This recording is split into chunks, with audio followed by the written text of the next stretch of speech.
ನಮಸ್ಕಾರ. ನನ್ನ ವಿಡಿಯೋ ಚಾನಲ್ಗೆ ಸ್ವಾಗತ. ನಿನ್ನೆ ದಿನ ನಾನು ಶ್ರೀಶೈಲ ಮಲ್ಲಿಕಾರ್ಜುನನ ದರ್ಶನ ಮಾಡಿ ಶ್ರಾವಣ ಸೋಮವಾರದ ಮೊದಲ ದಿನ ದರ್ಶನ ಮಾಡಿ ಬಂದೆ. ಮನಸ್ಸಿಗೆ ಬಹಳ ಆನಂದ ಆಯಿತು. ಎಷ್ಟೋ ವರ್ಷದಿಂದ ಭೂಲೋಕದ ಸ್ವರ್ಗ ಆತ್ಮಲಿಂಗ ಮಲ್ಲಿಕಾರ್ಜುನನ ದರ್ಶನ ಎಲ್ಲರೂ ಮಾಡ್ತಿದ್ರು, ನನಗೆ ಹೋಗೋದಾಗಿದ್ದಿಲ್ಲ. ಹೋಗಿ ಬಂದೆ, ಮನಸ್ಸಿಗೆ ಶಾಂತಿ ಆಯ್ತು ಭಾಳ. ಆ ಜ್ಯೋತಿರ್ಲಿಂಗದ ಚಿತ್ರ ಏನದ ನನ್ನ ಕಣ್ಣೊಳಗೆ ಕಟ್ಟದಂಗೆ ಆಗಿಬಿಟ್ಟದ. ರಾಜರು ಹಿಂದಿನ ಕಾಲದಾಗ ಏನು ಮಾಡಿದರು, ಇದೇ ಮಾಡಿದರು. ನಮ್ಮ ದೇಶದ ಸಂಸ್ಕೃತಿ ಉಳಿಬೇಕಂದ್ರೆ ಶಂಕರಾಚಾರ್ಯರು 5 ಪೀಠವನ್ನು ಸ್ಥಾಪಿಸಿದರು. ಈ ನಮ್ಮ ವಿಜಯನಗರ ಸಾಮ್ರಾಜ್ಯದ ರಾಜರು ದಕ್ಷಿಣ ಭಾರತದಲ್ಲಿ ಹಿಂದೂ ಧರ್ಮದ ವಿಷ್ಣು ಮತ್ತು ಶಿವಾಲಯಗಳನ್ನು ಸ್ಥಾಪನೆ ಮಾಡಿದರು. ಯಾಕಂದರೆ ಸಂಸ್ಕೃತಿ ಬೆಳೆದು ನಮ್ಮ ಜೀವನವನ್ನೇ ಚೇಂಜ್ ಮಾಡಿಬಿಡ್ತದೆ. ದೇವರ ದರ್ಶನ ಮಾಡ್ಬೇಕಂದ್ರೆ ಈಗಿನ ಅಡ್ಮಿನಿಸ್ಟ್ರೇಷನ್ ಏನು ಮಾಡಿಬಿಟ್ಟಾರ, ಅಲ್ಲಿ ಗದ್ದಲ ಸಾಕತ್ತಾರ. ಗೌರ್ಮೆಂಟ್ದವ್ರು ದೇ ಹ್ಯಾವ್ ಟೇಕನ್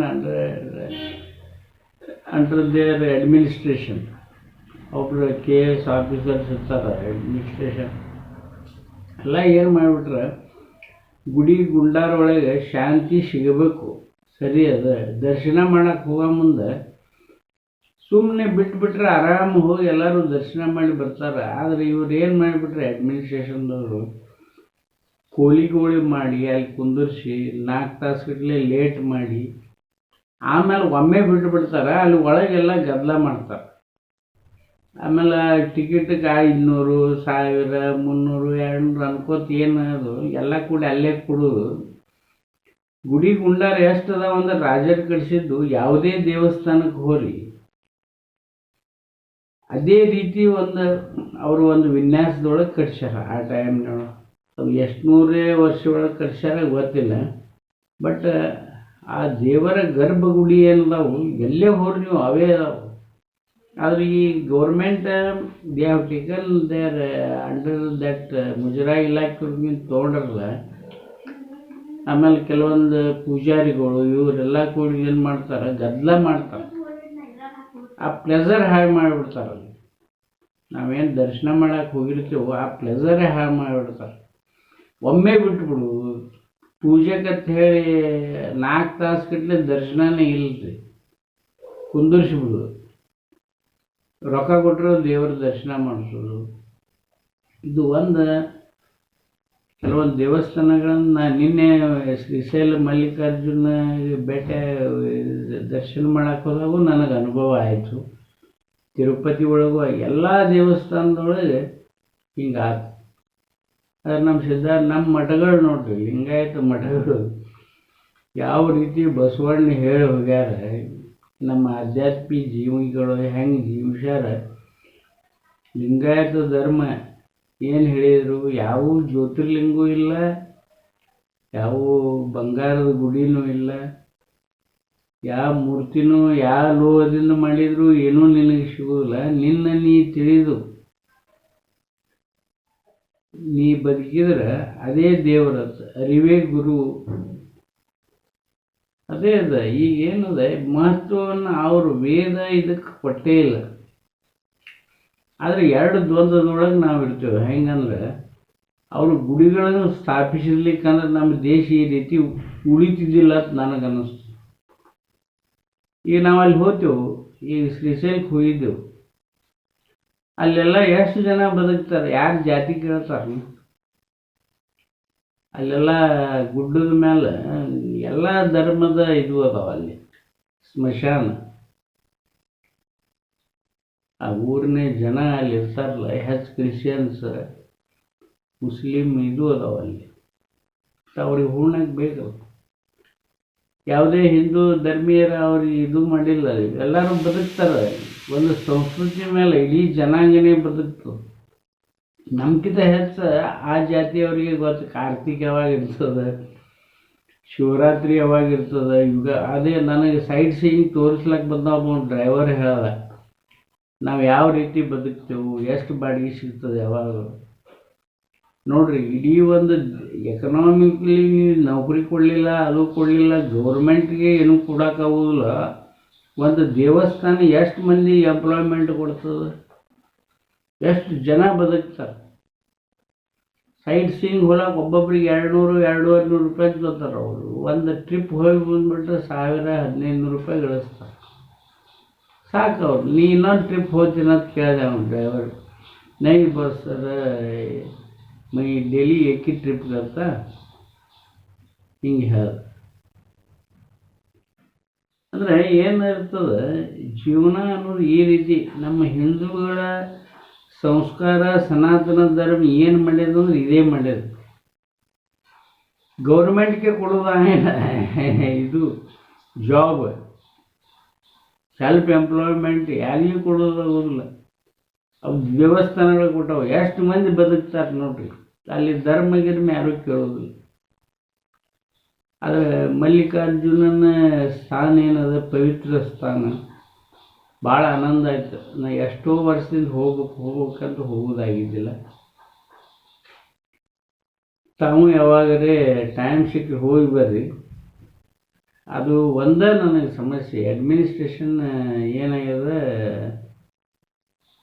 ಸರಿಯಾಗಿ ಅದನ್ನು ಮೇಂಟೈನ್ ಮಾಡೋದು. ಅದನ್ನು ಕಮರ್ಷಿಯಲ್ ಮಾಡಿಬಿಡ್ತಾರೆ. ಯಾವುದೇ ವಿಷಯ ಕಮರ್ಷಿಯಲ್ ಮಾಡಿ ಮನಸ್ಸಿನ ಆನಂದವನ್ನು ಕಸ್ಕೋತಾರೆ. ಇವತ್ತು ಬಾಂಗ್ಲಾದೇಶದ ಒಂದು ಇದು ನೋಡಿದೆ ನಾನು, ಸಮಸ್ಯೆ. ಬಾಂಗ್ಲಾದೇಶದ ಪ್ರಧಾನಿ ಶೇಖ್ ಹಸೀನಾ ಬಂದು ನಮ್ಮ ದೇಶದೊಳಗೆ ಆಶ್ರಯ ಪಡೆದಾರ ನರೇಂದ್ರ ಮೋದಿ ಅವರಿಗೆ ಭೇಟಿ. ಜನಾಂಗೀಯ ದ್ವೇಷಗಳು, ರಿಸರ್ವೇಷನ್ ಅಂತ ತಿಳ್ಕೊಂಡು ನಮ್ಮ ಇಂದಿರಾ ಗಾಂಧಿಯವರು ಸಪೋರ್ಟ್ ಮಾಡಿರ್ಲಿಕ್ಕಂದ್ರೆ ಬಾಂಗ್ಲಾದೇಶ ಇರ್ತಿದ್ದಿಲ್ಲ ಇವತ್ತು. ನೋಡ್ರಿ ಎಷ್ಟು ವಿಚಿತ್ರ ಅದ. ಬಾಂಗ್ಲಾದೇಶವನ್ನೇ ಇರ್ತಿದ್ದಿಲ್ಲ ಇಂದಿರಾ ಗಾಂಧಿ ಸಪೋರ್ಟ್ ಮಾಡಿರ್ಲಿಕ್ಕೆ. ವಾಜಪೇಯಿ ಅವರು ಪಾರ್ಲಿಮೆಂಟ್ನೊಳಗೆ ಇಂದಿರಾ ಗಾಂಧಿನ ಅಪ್ರಿಷಿಯೇಟ್ ಮಾಡಿದರು. ದುರ್ಗಾದೇವಿ ಅದಾಳ ಇಂದಿರಾ ಗಾಂಧಿ ಅಂದ್ರೆ ದುರ್ಗಾ ಇದ್ದಂಗೆ. 28% ಇತ್ತು ನಮ್ಮ ಹಿಂದೂಗಳು ಬಾಂಗ್ಲಾದೇಶಗಳು. Today they are 8%. 17 ಕೋಟಿ ಬಾಂಗ್ಲಾದೇಶ ಜನಸಂಖ್ಯೆ ಒಳಗೆ ಬರೀ 8 ಕೋಟಿ ಅದಾರ ಹಿಂದೂಗಳು.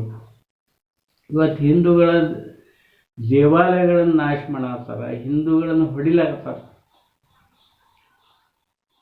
ನಾ ಇವತ್ತು ನೋಡಿದೆ, ಬಾಂಗ್ಲಾದೇಶದ ಪಾರ್ಲಿಮೆಂಟ್ನೊಳಗೆ ಒಳಗೆ ಹೋಗಿ ಸಿಗರೇಟ್ ಸೇದೋದು ಕೂತಾರಲ್ಲಿ. ಪ್ರೈಮ್ ಮಿನಿಸ್ಟರ್ ಕುಂದ್ರು ಕುರ್ಚಿ ಒಳಗೆ ಸಿಗರೇಟ್ ಸೇರ್ತಾರಲ್ಲಿ ಜನ. ನೋಡ್ರಿ ಹೆಂಗೆ ಅಲ್ಲಿ ಶೇಖ್ ಹಸೀನಾ ಪ್ರೈಮ್ ಮಿನಿಸ್ಟರ್ ಮನೆಯೊಳಗೆ ಎಲ್ಲ ಗದ್ದಲ ಮಾಡ್ಯಾರ. ಎಲ್ಲ ಹಿಂದೂ ಧರ್ಮದ ಗುಡಿ ದೇವಸ್ಥಾನಗಳನ್ನೆಲ್ಲ ಧ್ವಂಸ ಮಾಡ್ಯಾರ. ಅದು ಎದ್ರ ಮೇಲೆ ಮೀಸಲಾತಿ ಚಳವಳಿ ಅಂತ ತಿಳ್ಕೊಂಡು ಒಂದು ಹೆಸರು ಕೊಟ್ಟರೆ ಅದು ವಿಧ್ವಂಸಕ ಕೃತ್ಯಗಳು ನಡು. ಶೇಖ್ ಹಸೀನಾ ಬಂದು ನಮ್ಮ ದೇಶದೊಳಗೆ ಅದ. ಅವ್ರ ಅಪ್ಪ ಏನೋ ಹೆಸರು ಮುರ್ತುಜಾ ಹುಸೇನೋ ಏನೋ.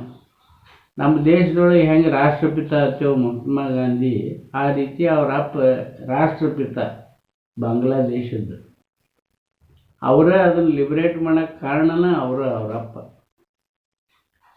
ಇವತ್ತು ಆಕೆ ಏನದ, ನಮ್ಮ ದೇಶ ಇರೋದೇ ಭಾರತ ದೇಶದಿಂದ ಅದೇವು ನಾವು. ಇಲ್ಲಾಂದ್ರೆ ಇಲ್ಲನೂ ಒಂದು ಪ್ರಿನ್ಸಿಪಲ್ ಮೇಲೆ ಆಕೆ ಅಡ್ಮಿನಿಸ್ಟ್ರೇಷನ್ ಮಾಡಿದ್ದು. ಆದರೆ ಈಗ ಅಲ್ಲಿ ಬಂದು ವಿದೇಶಿ ಶತ್ರುಗಳು, ಪಾಕಿಸ್ತಾನದವ್ರು ಅಲ್ಲಿ, ಚೀನಾ ಅಲ್ಲಿ ದಂಗ ಎಬ್ಬಿಸಿ ನಮ್ಮ ದೇಶದ ವಿರೋಧಿ ಭಾವನೆಯಲ್ಲಿ ಅಲ್ಲಿ ಜನರಲ್ಲಿ ತುಂಬಿ ಇವತ್ತು ಇದು ಆಗಿಬಿಟ್ಟದು. ಅವರು ಬಾಂಗ್ಲಾದೇಶ ಅರಾಜಕತೆಗೆ ಬಂದ್ಬಿಟ್ಟು. ಶೇಖ್ ಹಸೀನಾ ಪ್ರೈಮ್ ಮಿನಿಸ್ಟರ್ ಬಂದು ನಮ್ಮ ದೇಶದೊಳಗೆ ಮೋದಿಯವರು ಮನೆಯೊಳಗೆ ಕೂತ ನನ್ನ ರಕ್ಷಣೆ ಮಾಡೋದು ತಿಳ್ಕೊಂಡು. ಆಕೆ ಇಂಡಿಯಾದೊಳಗಿದ್ರೆ ಸೇಫ್ ಇರೋಂಗಿಲ್ಲಪ್ಪ. ಹೋಗ್ಬೇಕು ಬೇರೆ ದೇಶಕ್ಕೆ ಮನವಿ ಮಾಡಿದ್ರೆ ಇಂಗ್ಲೆಂಡ್ ಅಮೇರಿಕಾದವ್ರು ಬರಬೇಡ ತಯಾರ. ಅವರು ಮಾಡೋದೇ ಇದೇ ವ್ಯವಹಾರ. ಜಗತ್ತಿನ ನಾನಾ ದೇಶಗಳು ಮೋದಿಯವರು 10 ಮಿನಿಟ್ನಾಗ ಆ ಸಮಸ್ಯೆಯನ್ನು ಪರಿಹಾರ ಮಾಡ್ಬೋದು. ನನಗೆ ಅನ್ನಿಸ್ತು ಹೌ ಹಿ ಬಿಹೇವ್ಸ್. ಅದನ್ನೇ ಕಾಯ್ಲಾಗತ್ತೀನಿ. ಮುತ್ಸದ್ದಿತನ ಯಾವ ರೀತಿ ಈ ನರೇಂದ್ರ ಮೋದಿಯವರು ತೋರಿಸ್ತಾರೆ ಅದು ಭಾಳ ಮುಖ್ಯ. ಸುವೇಂದು ಅಧಿಕಾರಿ ಅವರು ಭಾರತೀಯ ಜನತಾ ಪಕ್ಷದ ಒಬ್ಬರು ಲೀಡರ್ ಬೆಂಗಾಲ್ದೊಳಗೆ. ಅವ್ರೇನು ಹೇಳ್ಯಾರ, ಬಂಗ್ಲಾದಾಗ ಎಷ್ಟು ಮಂದಿ ಹಿಂದೂಗಳದಾರ ಎಲ್ಲರನ್ನ ಕರೆಸಿ ಅವ್ರಿಗೆ ಆಶ್ರಯ ಕೊಡೋಣ. That is the citizen amendment act. ಏನು ಮಾಡ್ಬೇಕಂತಾರ ಅದೇ. ಜಗತ್ತಿನಾಗ ಎಲ್ಲೆಲ್ಲಿ ಹಿಂದೂಗಳು ಅದಾರ ಅವ್ರಿಗೆ ಏನಾರೇ ಸಮಸ್ಯೆ ಆಯಿತು ಅಂದ್ರೆ ನಮ್ಮ ದೇಶದೊಳಗೆ ಅವ್ರಿಗೆ ಇದು ಕೊಡೋಲ್ಲ ಎಲ್ಲ ಫೆಸಿಲಿಟಿ. ಅದಕ್ಕೆ ಕೆಲವೊಂದು ರಾಜಕೀಯ ಪಕ್ಷಗಳ ವಿರೋಧ ಮಾಡ್ತಾರೆ. ಇದು ಭಾಳ ಜ್ವಲಂತ ಸಮಸ್ಯೆ ಅದ. ಇವತ್ತು ಇದು ಬೆಂಕಿ ಹಚ್ಚಾರ, ಎಷ್ಟೋ ಮಂದಿ 200-300 ಮಂದಿ ಸತ್ತಾರ. ಅಲ್ಲಿ ಗುಡಿ ಗುಂಡಾರಗಳನ್ನು ಸುಡಾಡ್ತಾರ. ದೇಶದ ಪ್ರೈಮ್ ಮಿನಿಸ್ಟರ್ ಓಡಿ ಬಂದಾನ. ಅವ್ರ ಮನೆಯೊಳಗೆ ಶೇಖ್ ಹಸೀನಾ ಒಳಗುಡುಪುಗಳನ್ನು ತೋರಿಸ್ಲಾತ್ತಾರ. ಅಲ್ಲಿ ಇದು ಎಕ್ಸಿಬಿಟ್ ಮಾಡ್ಯಾರ. ಇದು ಬರೀ ಸ್ಟೂಡೆಂಟ್ ಹೋರಾಟ ಅಲ್ಲ, ಇದು ಜನಾಂಗೀಯ ದ್ವೇಷ, ಭಾರತದ ದೇಶದ ವಿರುದ್ಧ ಮತ್ತು ಹಿಂದೂಗಳ ವಿರುದ್ಧ ಮಾಡುವ ಒಂದು ವಿರಾಜಕತೆ ಕತಿ ಇದು. ಹಿಂಗೆ ಆಗಕ್ಕೆ ಕಾರಣ ಏನದು ಅಂದ್ರೆ ಅಲ್ಲಿ ಸಂಸ್ಕಾರ ಇಲ್ಲ, ಸಂಸ್ಕೃತಿ ಇಲ್ಲ. ಈಗ ಹೇಳಕ್ಕೆ ಹೊಂಟಿದ್ದು ಅದೇ. ಈ ಶ್ರೀಶೈಲಕ್ಕೆ ಹೋಗಲಿ, ತಿರುಪತಿ ಹೋಗಲಿ, ಕಾಶಿಗೆ ಹೋಗಲಿ, ಶಾರದಾಮ್ ಯಾತ್ರೆ ಮಾಡಲಿ. ನಾವು ಒಂದು ಸಲ ಅದೇ ವಿಚಾರ ಮಾಡಿದ್ದೆ, ಏನಂದ್ರೆ ಇಷ್ಟೆಲ್ಲ ರಾಜರ ಕಡೆ ವೆಲ್ತ್ ಇತ್ತು, ಜನರಿಗೆ ಏನರ ಮಾಡಲಿಲ್ಲ. ಬರೀ ಗುಡಿ ಗುಂಡಾರೆ ಕಟ್ಟಿದ್ರು. ಯಾಕೆ ಕಟ್ಟಿದ್ರು, ಶಂಕರಾಚಾರ್ಯರು ಯಾಕೆ ಹಿಂಗೆ ಮಾಡಿದ್ರು ಈಗ ಸತ್ಯ ಗೊತ್ತಾಗತ್ತದ. ದೇಶ ಉಳಿಬೇಕಲ್ಲ. ದೇಶ ಉಳಿಬೇಕಂದ್ರೆ ಬರೀ ದುಡ್ಡಿನ ಮೇಲೆ, ನೌಕರಿಗೆ ರೊಕ್ಕ ಗಳಿಸಿದ್ರ ಮೇಲೆ ಉಳಿಯಂಗಿಲ್ಲ. ಸಂಸ್ಕೃತಿ ಸಂಸ್ಕಾರ ಇರ್ಲಿಕ್ಕಂದ್ರೆ ಒಂದು ಫ್ಯಾಮ್ಲಿನೇ ಇರಂಗಿಲ್ಲ. ನಾವೇ 104 ಮಂದಿ ಅಣ್ಣ ತಮ್ಮರಿದ್ರು ಹೊಡೆದು ಬೇರೆ ಆಯ್ತು. ದೇಶವನ್ನು ಇಕ್ಕಟ್ಟಾಗಿಡಬೇಕಲ್ಲ. ಸಮಸ್ಯೆ ಇದು. ಸಾಮಾಜಿಕವಾಗಿ ನಾವೇನು ವಿಚಾರ ಮಾಡ್ಬೇಕು. ನಮ್ಮ ಮನ್ಯಾಗ ನಾವೇ ಒಂದೇ ತಂದೆ ತಾಯಿಗೆ ಹುಟ್ಟಿದವರು ಅವರೇ 50 ಸಲ ಬೈಕೊಂಡು ಅವ್ರದ್ದೇ ದೊಡ್ಡ ಜಗಳ. ಪೊಲೀಸ್ ಸ್ಟೇಷನ್ದಾಗ ಗಂಡ ಹೆಂಡತಿ ಜಗಳ. ಇಂಥದ್ರಾಗ 1000 ಕೋಟಿ ಇರುವ ಜನಸಂಖ್ಯೆ ಹೆಂಗೆ ಒಂದೇ ದೇಶದೊಳಗೆ, ಒಂದೇ ಊರಾಗ, ಒಂದೇ ಓಣಿ ಒಳಗೆ, ಒಂದೇ ಒಟ್ರದಾಗ, ಒಂದೇ ಮನೆಯಾಗೆ ಬದುಕೋದಾಗೋಲ್ಲ ಅಂದಿಂದ ಇನ್ನು ಒಟ್ಟಾರ ತಾಲೂಕು, ಜಿಲ್ಲಾ, ದೇಶ ಎದಕ್ಕೆ ಮಾಡ್ಯಾರ?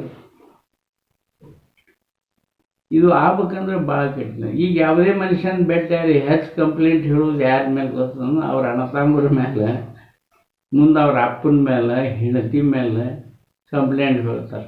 ನೀ ಏನದಿಯಪ್ಪ ಅಂದ್ರೆ ಅವನ ಭಾಳ ಚಲೋ ಅದೀನಿ ಅಂತ. ಹೀಗಾಗಿ ಏನಾಗ್ಯಾವ, ಸಮಾಜ ಒಡೆದು ಬಿಟ್ಟವು, ದೇಶನೂ ಒಡೆದು. ಈಗ ಬಾಂಗ್ಲಾದೇಶದ ಪರಿಸ್ಥಿತಿ ನೋಡ್ರಿ. ಹೋದ ವರ್ಷ ಶ್ರೀಲಂಕಾದಾಗ ಆಯ್ತು, ಈಗ ಬಾಂಗ್ಲಾದೇಶದೊಳಗೆ ಆಯ್ತು.